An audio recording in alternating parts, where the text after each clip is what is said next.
નમસ્કાર મિત્રો, અમારી યુટ્યુબ ચેનલમાં આપનું હાર્દિક સ્વાગત છે.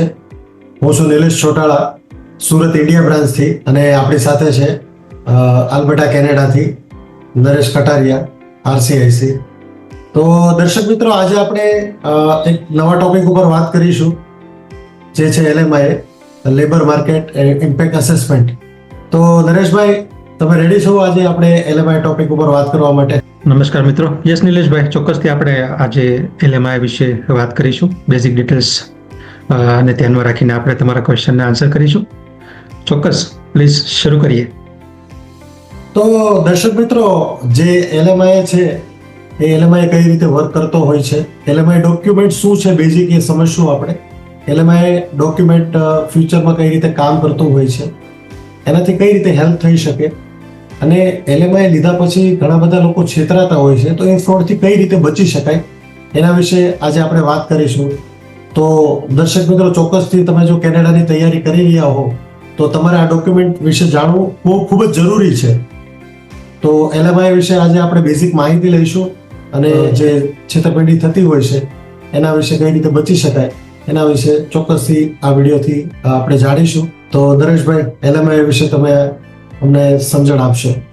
હા નિલેશભાઈ, તો હવે LMI એક અરજી છે કે જે કેનેડાના જે બિઝનેસમેન છે, એમ્પ્લોયર, તો એ લોકો ગવર્મેન્ટ ઓફ કેનેડા જે છે એમની ESDC કરીને એક બોડી છે, તો એ બોડીમાં એપ્લિકેશન કરીને રિક્વેસ્ટ કરતા હોય છે કે અમારી પાસે કેનેડામાં આ કોઈ સ્પેસિફિક કામ કરવા માટે પર્સન અવેલેબલ નથી કે જે અહીંનું કેનેડિયન નાગરિક છે અથવા તો પરમનન્ટ રેસિડન્ટ છે.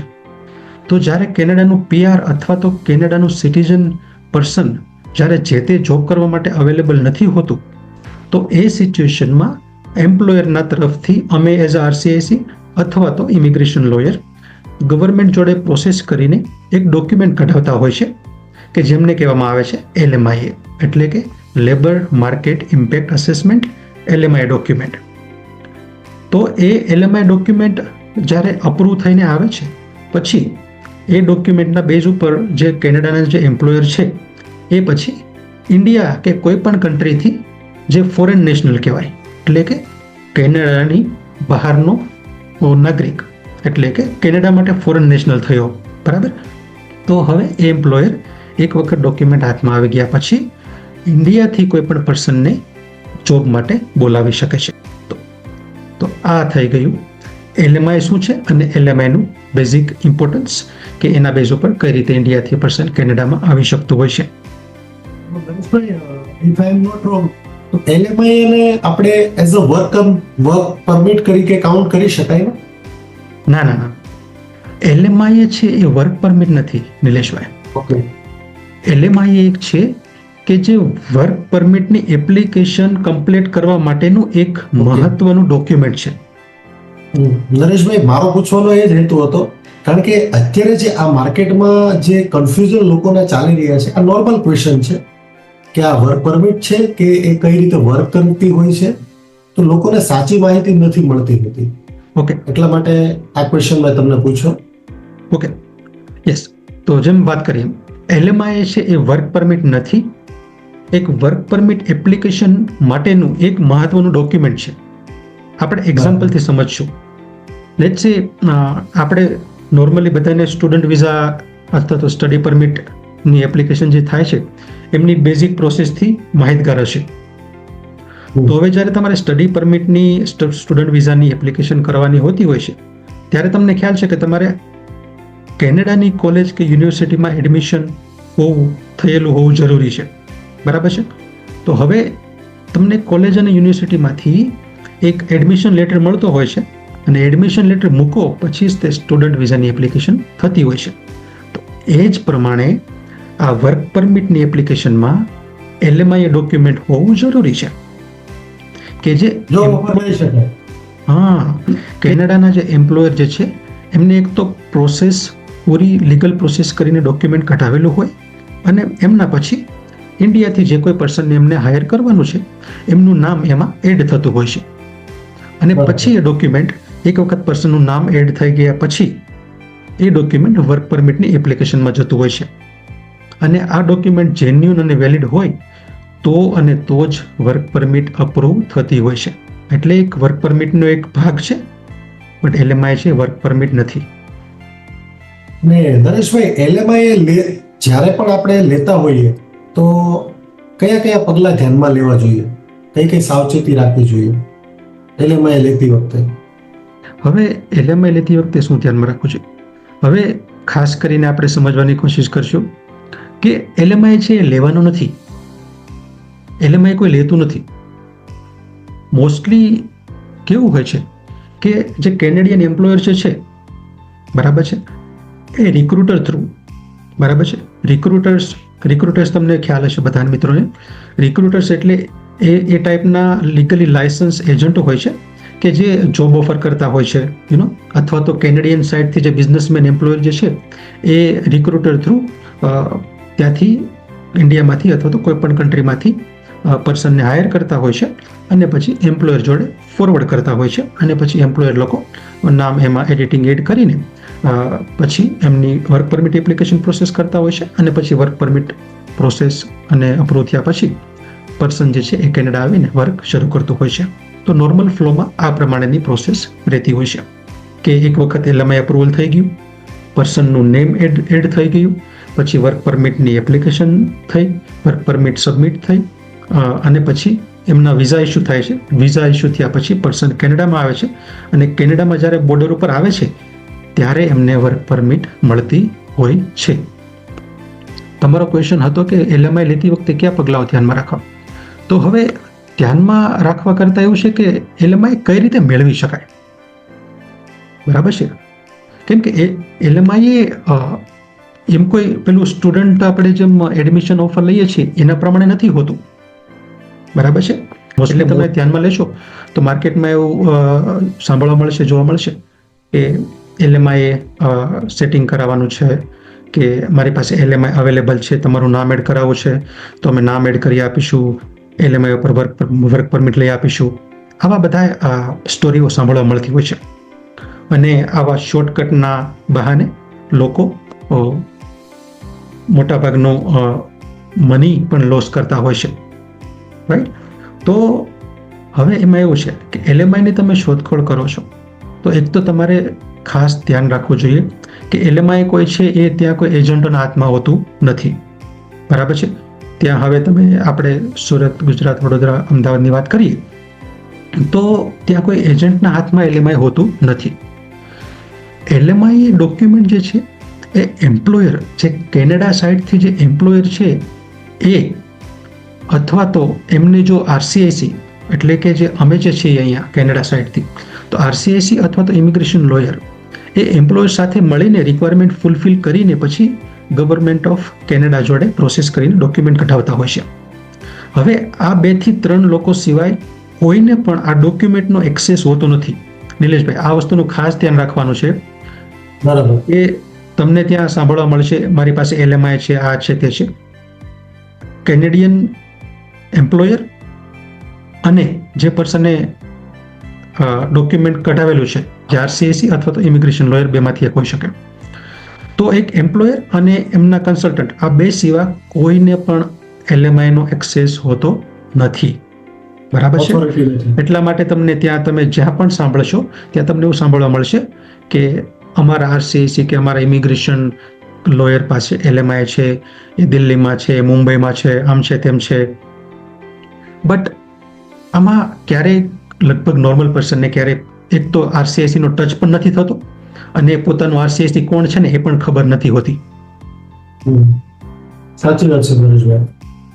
એટલે આ બેઝિક પ્રોસેસ જાણવી જરૂરી છે. આપણે સાવચેતી અને પગલાં લેવાની વાત કરીએ કે LMI લેતી વખતે શું ધ્યાનમાં રાખવું, તો એક તો એ ખબર હોવી જોઈએ કે પ્રોસેસ કઈ રીતે થાય છે, બરાબર છે?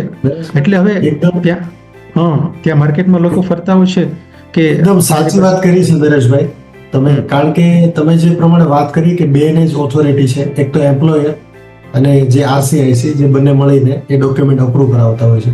જે માર્કેટમાં જે ફ્રોડ થઈ રહ્યા હોય છે ને, એ તમે કીધું પ્રમાણે ખોટા LMI નંબર જનરેટ કરીને એ ડોક્યુમેન્ટ ફરતા હોય છે, અને એ બાને લોકો પાસેથી પૈસા પડાવી લેતા હોય છે. એવા આપણે ઘણા બધા એક્ઝામ્પલ છે નરેશભાઈ. ન્યૂઝ એજન્સીથી ઘણી બધી વાર ન્યૂઝમાં પણ પબ્લિશ ઘણીવાર થયેલું છે નરેશભાઈ. એટલે એ તમારી વાત એકદમ સાચી છે નરેશભાઈ. એટલે ઘણા બધા ધ્યાન રાખવું જોઈએ એલએમઆઈ મેળવતી વખતે. એટલે યસ, એવું જ થતું હોય છે કે કેમ કે એ લોકોને એક જ વસ્તુ માઇન્ડમાં ફરતી હોય છે કે તમારી વર્ક પરમિટ ડાયરેક્ટ થઈ જવાની છે, યુ નો. એટલે આપણને એક અંદરથી એટલી શાંતિ થતી હોય છે કે ડાયરેક્ટ જઈ અને કામ મળવાનું છે અને આપણા બેંક એકાઉન્ટમાં પૈસા ડિપોઝિટ શરૂ થઈ જશે. એટલા માટે એકદમ કંઈક અલગ લેવલનું કાઉન્ટિંગ સમજાવવામાં આવતું હોય છે લોકોને. આપણી પાસે ઘણા ખરા લોકો કન્સલ્ટેશન અપોઇન્ટમેન્ટમાં આવતા હોય છે તો જણાવતા હોય છે કે સર અમને આવું કીધું, આવું કીધું, તો આમાંથી કઈ રીતનું હોય છે, કઈ નથી હોતું. તો એક તો એમ કહી શકાય કે 50% ઇન્ફોર્મેશન આપવામાં આવતી હોય છે, 50% છુપાવતા હોય છે. જો મોટી મોટી રફલી તમે કાઉન્ટિંગ કરતા હોય તો અડધું બતાવે અને અડધું છુપાવે. હવે છુપાવવા વાળો જે સ્ટેજ છે એ ક્લાયન્ટને ખબર જ નથી હોતી. એ કદાચ અહીંયા પહોંચી પણ જાય પછી ખબર પડતી હોય છે કે આવું આવું છે. તો હવે ટ્રાન્સપરન્સી ટ્રસ્ટ ઇશ્યુ આવી જાય ને. છેતરપિંડી કરવાવાળા લોકો છે ને એ ઓલવેઝ છુપાવવાની કોશિશ કરશે, આમાં કોઈ શક નથી. હા, એટલે એ જ લેવલથી કામ થતું હોય છે કે અડધી ઇન્ફોર્મેશન આપીને અડધી છુપાવીને પછી પ્રોસેસ કરતા હોય છે. અને પછી આમાં કંઈક ને કંઈક રીતે જે એપ્લિકન્ટ જે છે એ હેરાન થતું હોય છે. તો એમને બેઝિક ઇન્ફોર્મેશન પણ નથી હોતી. નરેશભાઈ, આપણે કોશિશ એ જ છે કે આપણે લોકોને કંઈક ને કંઈક રીતે, ખાસ કરીને આપણા ગુજરાતી લોકોને એક બેઝિક ઇન્ફોર્મેશનથી જો માહિતગાર થઈ જશે તો કદાચ એમની લાઈફ ટાઈમનું જે સેવિંગ છે એ કદાચ બચી શકે. એમના જે ખોટા સપના ઉપર પાણી ફેરવવાની કોશિશ જો થઈ રહી હોય એ પણ બચી શકે. અને કદાચ કંઈક બહાર જવાની પ્રોસેસ ના પણ કરતા હોય અને જો આ બેઝિક લેવલની ઇન્ફોર્મેશન જો એમના ફેમિલી જોડે અથવા તો એમની જોડે કોઈ પણ જોડે પહોંચી શકે તો એમની થોટ પ્રોસેસ એક્ટિવ થશે અને એમનું દિમાગ શોધખોળ કરવાનું ચાલુ કરશે. ક્વેશ્ચન કરશે. ક્વેશ્ચન એલએમઆઈ છે, કઈ કંપનીનો એલએમઆઈ છે, કોણ એમ્પ્લોયર છે, આ એલએમઆઈ કોણે કઢાવેલો છે, કોણ આરસીઆઈસી છે, કોણ ઇમિગ્રેશન લોયર છે, રાઈટ. તમે એમ્પ્લોયર જોડે કોન્ટેક્ટ કરી શકો છો. એમ્પ્લોયર જોડે નહીં, તમે તમારા આરસીઆઈસી ઇમિગ્રેશન લોયર જોડે કોન્ટેક્ટ કરી શકો છો. તમે ત્યાં કોઈ પણ ખાસી એવી બીજી ઇમિગ્રેશન માટે જાણીતી ઓફિસ હોય કે કોઈ એજન્ટ હોય, તમે ત્યાં જઈશો એટલે તમને એ જ ઇન્ફોર્મેશન કહીને વળાવી દેવામાં આવતા હોય છે કે અમારા આરસીઆઈસી છે એ અહીંયા છે, ત્યાં છે, એટલે તમારી જોડે વાત નહીં કરી શકે, અમે જ વાત કરીશું, અમે જ આ કરીશું. એટલે લોકોને ત્યાં જ ટ્રસ્ટ ઇશ્યુ આવી જતો હોય છે. કેમ કે જે પર્સન ટોટલ આ ઇમિગ્રેશનની પ્રોસેસ હેન્ડલ કરે છે એની જોડે તમે ડાયરેક્ટ વાત નથી કરી શકતા, તો શા માટે તમે એમના ઉપર ટ્રસ્ટ કરીને કોઈ પણ પ્રોસેસ કરવા માટે રેડી થવાના છો? નથી થવાનું. અંતે થવાની છે છેતરપિંડી. છેલ્લે એ જ આવશે કે તમારા જે મહેનતના પૈસા છે. છેતરપિંડી થાય ના થાય પણ તમને કોઈ પણ ક્વેશ્ચનના આન્સર તો ડાયરેક્ટ મળવાના જ નથી. બીકોઝ તમારી જોડે કેનેડિયન ઇમિગ્રેશન કન્સલ્ટન્ટ અથવા લોયરનો ડાયરેક્ટ કોન્ટેક્ટ છે જ નહીં. અને ત્યાંના એજન્ટો ક્યારે પણ તમને નહીં કહી શકે કે તમે ડાયરેક્ટ આરસીઆઈસીનો કે ઇમિગ્રેશન લોયરનો કોન્ટેક્ટ કરો. આના ઉપર વિચારવાનું છે. ત્યાંના લોકલ માર્કેટ ક્યારે ઈચ્છતું નથી કે તમે એજ્યુકેટેડ બનો. ડિગ્રીવાળા એજ્યુકેટેડ નહીં, બટ ઇન્ફોર્મેશનથી. દર્શક મિત્રો જોઈશે એટલે અમને ખ્યાલ આવશે. તમે સવારે ઉઠીને કંઈ પણ ઓફિસે, ઇમિગ્રેશન કન્સલ્ટન્સી ઓફિસે જઈશો એટલે તમને ખ્યાલ આવશે કે આપણે જે વાત કરીએ છીએ એનું કેટલું રિલેવન્ટ છે. એક મોટા મોટા સેટઅપ કરી દેવામાં આવે છે, મોટી ઓફિસ, મોટા પિક્ચર, આવું તેવું. એક અલગ રીતે તમારા માઇન્ડમાં પિક્ચર ક્રિએટ કરી દેવામાં આવે છે કે તમારે કશું કરવાનું નથી, તમારે કોઈ વસ્તુ સર્ચ નથી કરવાની, તમારે કોઈ ક્વેશ્ચન નથી કરવાના, તમારે બસ જેમ અમે કહેતા જઈએ એ જ પ્રમાણે સ્ટેપ બાય સ્ટેપ ફોલો કરતું જવાનું છે. અને તમે કેનેડા અથવા તો કોઈ પણ કન્ટ્રીનું બહાર જવાની પ્રિપેર કરતા હોય અમે તમને પહોંચાડી દઈશું. એક તો જ્યારે તમને આવું કહેવામાં આવે ને કે તમારે કંઈ નથી કરવાનું, ત્યારથી તમારે ચેતી જવાની જરૂર છે. તમને થવું જોઈએ કે ભાઈ મારે જવાનું છે, મારે કેમ કઈ નથી કરવાનું? જવાનું મારે છે. How you can see that તમારે કશું નથી કરવાનું? તમારે સર્ચ કરવાનું છે, તમારે રિસર્ચ કરવાનું છે. તમને કોઈ પણ પ્રોસેસ હોય, કોઈ પણ વિઝા હોય, સ્ટુડન્ટ, વર્કર, ડાયરેક્ટ PR, તમને પ્રોસેસ ખબર હોવી જરૂરી છે. ઇન્ડિયામાં આપણે કેવું છે કે તમે એક મોટી અમાઉન્ટ આપી દો અને પછી અમે પ્રોસેસ સ્ટાર્ટ કરીએ. હવે મોટી અમાઉન્ટ આપણે કોઈ નંબર ના કહી શકીએ, એ કોઈ પણ નંબર હોઈ શકે. તમને વધારે ખ્યાલ આવશે કે આ શું છે અમાઉન્ટ. એટલે એક પર્સન પાસેથી મોટી અમાઉન્ટ લઈને પછી તમે એક ટ્રેપમાં આવી ગયા, રાઈટ? પછી તમને એ કોઈ પણ સ્ટેપ કહીશ તમે ફોલો કરવાનો જ છો, કેમ કે તમારે મની ત્યાં ફસાયેલા છે. અને પછી તમે ફ્રસ્ટ્રેશનમાં આવશો, પછી તમને ગુસ્સો આવશે કે મેં આ શું કર્યું, યુ નો. બટ આ એક બેઝિક પ્રોસેસ ઇનફ રિસર્ચ કરીને જો તમે સ્ટેપ બાય સ્ટેપ જાણી લીધી હોય તો કદાચ તમને જે ક્વેશ્ચન આવે ને એ ક્વેશ્ચન અને પ્રોસેસ કદાચ સામે જે પર્સન બેઠું છે ને એના કરતાં પણ તમને વધારે કદાચ ખ્યાલ આવી શકે. કેમ કે ઓબ્વિયસલી તમે બહાર જવાની પ્રિપેરેશન કરો, તમને થોડુંક ઇંગ્લિશ આવડતું જ હશે. તો બેઝિક પ્રોસેસ વેબસાઇટ ઉપર મેન્શન કરી દેવામાં આવતી જ હોય છે. આપણે આપણા બધા ક્લાયન્ટો, એપ્લિકન્ટને એન્કરેજ કરતા હોય છે કે પ્લીઝ તમે થોડુંક તમારા સાઇડથી રિસર્ચ આપો, એટલે મેક્સિમમ ક્વેશ્ચન, મોર ક્લેરિટી, અને એનાથી તમને તમારું ફ્યુચર હેલ્પફુલ થઈ શકે, તમારું અલગ ડિસિઝન આવી શકે. આઈ હોપ કે આ પ્રોસેસ તો આન્સર બહુ મોટો હતો, બટ કયા પગલાં લેવા જોઈએ એના કરતાં એના રિલેટેડ આપણે એક પ્રોસેસ કેવી રીતના કરવી જોઈએ એ આપણે થોડું ઘણું કવર કરવાની કોશિશ કરી છે. આઈ હોપ કે થોડી ઘણી માહિતી તમને ખ્યાલ આવી હોય, અને કદાચ ના પણ આવે તો પણ આપણે ધીમે ધીમે કન્ટિન્યુઅસલી ટ્રાય કરશું કે જે કંઈ બાકી રહી જતું હશે આપણે નેક્સ્ટ ટાઈમ કવર કરી શકીએ. બટ આ એક હતી પ્રોસેસ. નરેશભાઈ, બાકી જે LMI એક જ રસ્તો છે કે જેનાથી આપણને વર્ક પરમિટ મળી શકે? બીજા કોઈ રસ્તા ખરા કે જેનાથી આપણને ડાયરેક્ટ વર્ક પરમિટ મળી શકે? ઓકે, એક સારો ક્વેશ્ચન છે. તો હવે તમને ઇન્ડિયામાંથી ક્યારે પણ સાંભળવા મળશે કે જે તે પર્સન છે ડાયરેક્ટ વર્ક પરમિટ ઉપર કેનેડા જાય છે. તો એ બેઝિક આપણે મોટા વાત કરીએ તો મોટા 3 રસ્તાઓની વાત કરી શકાય. નંબર 1, એક થઈ ગયું કે જેમનું હસબન્ડ કે વાઈફ અહીંયા કેનેડામાં છે, કે જે સ્ટુડન્ટ ઉપર હોય કે વર્કર ઉપર હોય. જો તમારું હસબન્ડ કે વાઈફ કેનેડામાં છે, સ્ટુડન્ટ કે વર્કર સ્ટેટસ ઉપર, તો એમનું જે હસબન્ડ કે વાઈફ જે ઇન્ડિયામાં છે એમની ડાયરેક્ટ વર્ક પરમિટ થઈ શકશે. એમને કોઈ LMI ની જરૂર નથી. તો આ જે પર્સન છે એ ડાયરેક્ટ કેનેડા આવી શકશે વર્ક પરમિટ ઉપર. નંબર 2, LMI ઉપર જેમની પાસે લીગલ LMI હશે, કે જે કેનેડિયન સાઇડથી એમ્પ્લોયર અને RCSC દ્વારા પ્રોસેસ કરીને એક લીગલ ડોક્યુમેન્ટ અપ્રૂવ કરવામાં આવ્યું છે ગવર્મેન્ટ જોડે, અને એ કોઈને ઓફર કરવામાં આવે છે, તો એ જે પર્સન જે છે એ ડાયરેક્ટ વર્ક પરમિટ લઈને કેનેડા આવી શકશે. નંબર 3, હવે હસબન્ડ વાઈફ પણ નથી, નંબર 2 LMI પણ નથી, તો ઓપ્શન નંબર 3 કયો છે? તો અમુક પ્રોગ્રામ કેનેડામાં અલગ પ્રોવિન્સમાં અલગ પ્રોગ્રામ હોતા હોય છે. જેમ કે આપણે અલ્બર્ટાની વાત કરીએ તો અલ્બર્ટામાં રૂરલ રિન્યુઅલ સ્ટ્રીમ કરીને છે.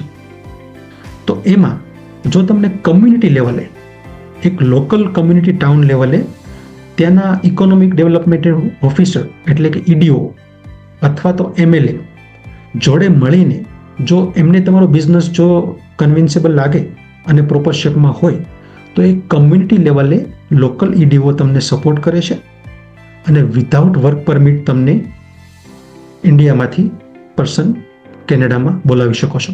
તો આ નંબર જે ઓપ્શન 3 જે છે એ without LMI, without husband wife, direct તમને એમ્પ્લોયર સપોર્ટ કરીને ઇન્ડિયામાંથી કેનેડા બોલાવી શકતા હોય છે. તો આ 3 ઓપ્શન સિવાયના જ્યારે કોઈ પણ રસ્તાઓ કંઈ આમ તેમ બતાવવામાં આવતા હોય છે ને, તો તમારે ખાસ એમની પ્રોસેસ જાણી લેવી જરૂરી છે.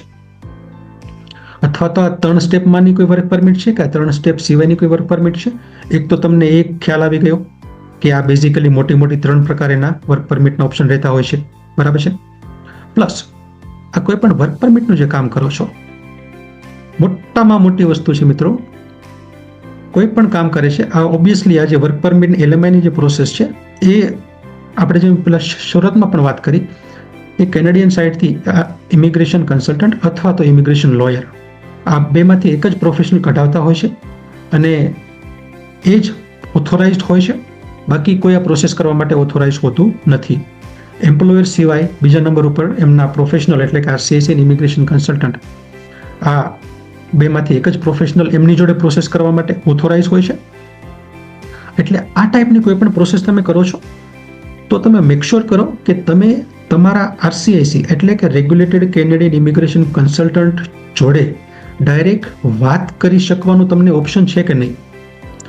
જો તમે તમારા RCIC જોડે વાત નથી કરી શકતા અને તમને એક વચ્ચે મીડિયેટર્સ રાખવામાં આવે છે કે અમારા RCIC આમ છે તેમ છે બીજા સિટીમાં છે, તો આનાથી તમારે પ્રોસેસમાંથી સ્ટેપ બેક કરવું તમારા હિતાવહમાં રહે છે. કેમ કે જો તમે તમારા RCIC જોડે વાત નથી કરી શકતા તો તમારી પ્રોસેસ ટ્રાન્સપરન્ટ રહેવાની નથી.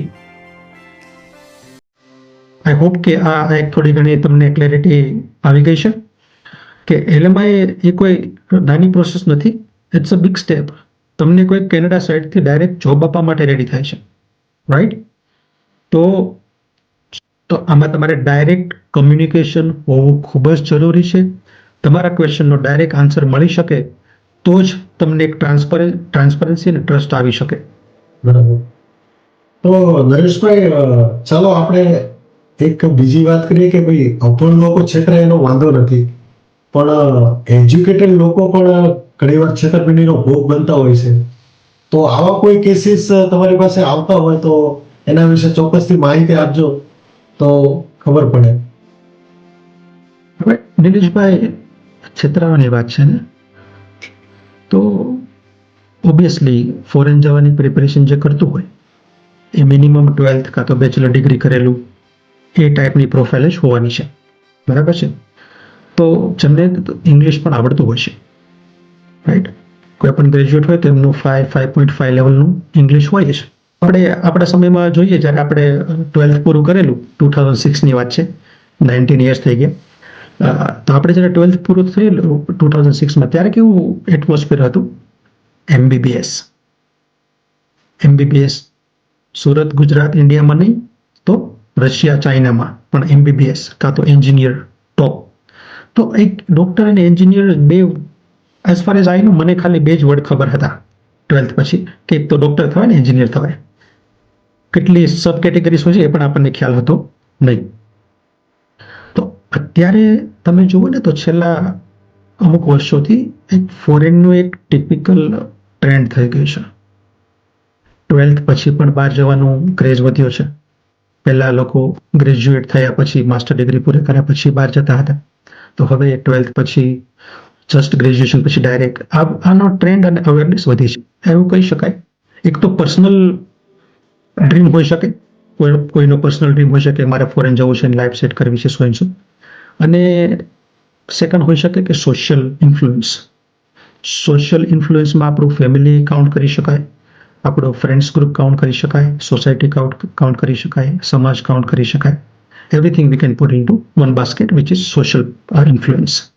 કાં તો પર્સનલ અને કાં તો સોશિયલ, આ બેમાંથી કોઈ પણ અથવા તો બંને મળીને પર્સનનું ડિસિઝન થતું હોય છે કે ફોરેનનું કંઈક આપણે કરવું પડશે, બાકી કશું મેળ પડશે નહીં. તો જ્યારે આવું દિમાગમાં થતું હોય છે ને ત્યારે તમારું દિમાગ અલગ લેવલે કામ કરતું હોય, રાઈટ? ખાલી જો પર્સનલ ગોલ હોય, ડ્રીમ હોય તો અલગ રીતે કામ કરી શકે, પણ જ્યારે સોશિયલ ઇન્ફ્લુઅન્સ પણ જો હોય તો પછી એની ઇન્ટેન્સિટી વધી જતી હોય છે. પર્સનલ ગોલ છે, ડ્રીમ છે, તો કદાચ તમે શાંતિ, પેશન્સ રાખીને તમે સ્ટેપ બાય સ્ટેપ કામ કરી શકો. પણ જો એમાં જોડે જોડે સોશિયલ ઇન્ફ્લુઅન્સ હશે, પર્સનલ ડ્રીમ ઓછો હશે, સેકન્ડ ઓપ્શનનો ઇન્ફ્લુઅન્સ પાવર વધારે હશે ને, તો તમે શોર્ટકટ તરફ દિમાગ વધારે કામ કરતો હોય છે. અને એવું નથી, આપણું બધાનું શોર્ટકટ, ઓલવેઝ વી પ્રિફર શોર્ટકટ. આપણને શોર્ટકટ ગમે જ, કેમ ના ગમે? મને, તમને ગમે, બધાને ગમે. બધાને એવું નથી બીજાને જ ગમે, બધાને શોર્ટકટ બધાને ગમે.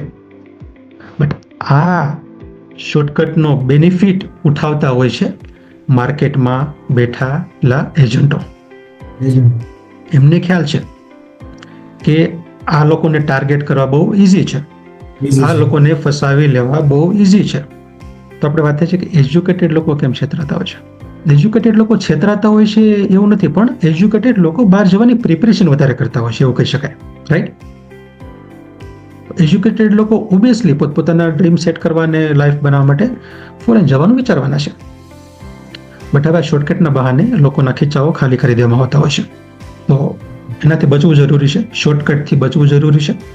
અને આવા જે ખોટા સપનાઓ દેખાડીને આપણા ખિસ્સા ખંખેરી નાખતા હોય છે, એનાથી બચવું જરૂરી છે. સરસ નરેશભાઈ, તો તમે ઘણી માહિતી આપી કે એલએમઆઈ શું કહેવાય, એલએમઆઈ કઈ રીતે મેળવવું જોઈએ, એલએમઆઈ લેતી વખતે શું સાવચેતી રાખવી જોઈએ, એલએમઆઈ થી કેવા ફ્રોડ થતા હોય એનાથી બચી શકાય. તો દર્શક મિત્રો, અમે આશા રાખીએ છીએ કે ચોક્કસ તમને અમારો વિડીયો કંઈક ના કંઈક તમારી કેનેડા વિશેની જર્ની વિશે પ્લાન કરી રહ્યા હો તો ચોક્કસથી મદદરૂપ બન્યો હશે મિત્રો. અને તમારા કોઈ પણ મિત્રો જનરલ ક્વેશ્ચન હોય તો ચોક્કસથી તમે કમેન્ટમાં શેર કરી શકો છો. અમારાથી બને એટલા પ્રયાસો કરી તમારા જે ક્વેશ્ચન હોય એનું સોલ્યુશન આપવાની ટ્રાય કરશું. થેન્ક યુ બધા દર્શક મિત્રોનું વિડીયો સાથે કનેક્ટ થવા માટે અને ધ્યાનથી સમજવા માટે. એક એક નાની નાની બાબતને ધ્યાનથી સમજવાની કોશિશ કરશો કે તમને ચોક્કસથી મદદરૂપ થશે. એક એક ક્વેશ્ચન ઉપર તમે એક કલાક રિસર્ચ કરી શકો અને તમને ઘણા બધા ક્વેશ્ચન આવી શકે. અને ક્વેશ્ચન આવશે તો ખાસથી તમે એને ઇનફ ટાઈમ લઈને તમે એનો આન્સર શોધવાની કોશિશ કરશો. જનરલ ક્વેશ્ચન હોય તો ચોક્કસથી અમને કોમેન્ટ બોક્સમાં પણ લીવ કરી શકો. જનરલ ક્વેશ્ચન ચોક્કસથી આન્સર કરવાની કોશિશ કરીશું, બટ તમારો પર્સનલ કેસીસ ડિસ્કસ ના કરશું. પર્સનલ કેસીસ આપણે સોશિયલ મીડિયા દ્વારા ડિસ્કસ નથી કરી શકતા. આઈ હોપ તમને મદદ થશે. એક રફ લેવલનું કન્વર્ઝેશન કરવાની આજે આપણે કોશિશ હતી. નિલેશભાઈ જેમ વાત કરી તેમ એક રફ લેવલનું બેઝિક રફ કમ્યુનિકેશન અને એક બેઝિક કંઈક નાનામાં નાની ઇન્ફોર્મેશન ખબર નથી હોતી ને મિત્રો, ત્યારે છેતરપિંડીના રસ્તાઓ વધી જતા હોય છે. બટ જો આ તમને એક બેઝ લેવલની ઇન્ફોર્મેશન ક્લિયર થઈ જશે ને તો આગળના છેતરપિંડીના રસ્તાઓ ક્લોઝ થઈ જશે. અને જે ખીચાઓ ખાલી કરવા માટે જે લોકો મહેનત કરે છે એમના દરવાજા બંધ થઈ જશે. તો આપણી કોશિશ એ જ છે કે આપણી પ્રોસેસ કરીએ કે ના કરીએ, આપણે ફોરેન જવાનું થાય કે ના થાય, એલએમઆઈ લઈએ કે ના લઈએ, બટ છેતરપિંડીમાં ના આવીએ. તો મળીશું નેક્સ્ટ વિડીયોમાં. થેન્ક યુ નિલેશભાઈ. Bye now. Thank you very much. મળીએ.